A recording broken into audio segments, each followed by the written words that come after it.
Hey everyone, today we're going to be taking a close look at how I designed this origami tennisman step by step from start to finish. First things first, this is the crease pattern for the model. If you're not familiar with crease patterns, it's basically the origami design language. For instance, in blue you can see every valley fold, and then in red are all the mountain folds.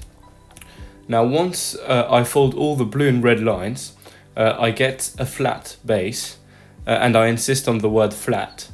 And once the base is completed, it's time for the folder to express his creativity. So from the base, I have various flaps, and each of these flaps I can turn into a feature that I need. So for example, I need arms and legs, and a head and a racket to do the tennisman. So what we're looking at today is the process of going from the idea of folding a tennisman to the base. That's what I would call the designer's work.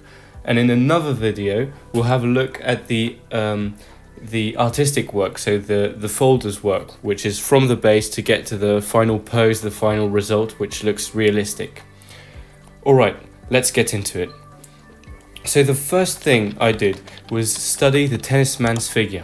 Let me break it down for you. For this model, I'll need flaps for all the usual human features, such as arms, legs, neck, and head. But I also need a tennis racket sticking out from one of the arms. At this point, as a designer, you should realize that because the racket is attached to an arm, the design is going to include medium-sized flaps for the head, left arm, right and left leg, and then a very long flap for the hand holding the racket. Because of this, the crease pattern is going to be asymmetrical. We're going to have a very long flap for the right hand, let's say the tennisman's a right-hander, and then shorter flaps for the legs and an even shorter one for the left hand and for the head. Now once I had this basic idea of my crease pattern, it was time to open up Origami.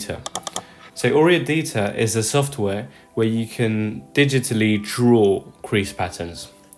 Also, because I'm not at all a master at designing, I had to look for an already existing model that would have a similar flap structure to mine. I stumbled upon Boy Swong's Origami Sword and Shield, which you can see here. And this model also, like my model, has a very long right arm. So I started from this crease pattern and I went into the design with that inspiration. So as you can see, the core and the body section is not really centered, and that's what I meant when I said asymmetrical. It's kind of slightly off to the right by 2 squares. And also here, notice this rotated square.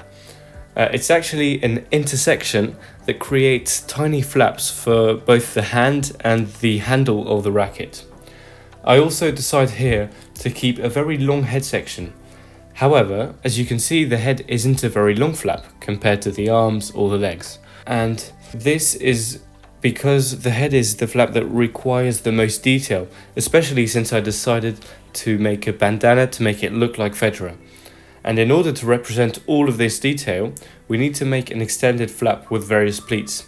This will, for example, allow us to get different hair strands with the paper. And then you can also notice that the 2 arm flaps are pretty low relative to the head. And this actually provides with a bit more space to carve out a neck and shoulders for the tennis player, which will definitely contribute to make a more realistic model. Finally, you might be wondering why the design looks so simple next to the crease pattern I inspired myself from. This choice was just made because I've learned origami as a folder, not a designer, and therefore I would much rather have more room to shape and be creative with the model than be restrained by an overcomplicated or impractical crease pattern. There you have it, the entire walkthrough of my design process. If you want to learn how to make this model, the video tutorial is already up on my channel, And if you now want to learn how to shape origami, I'll leave a link for another video. I'll see you in the next one. Bye.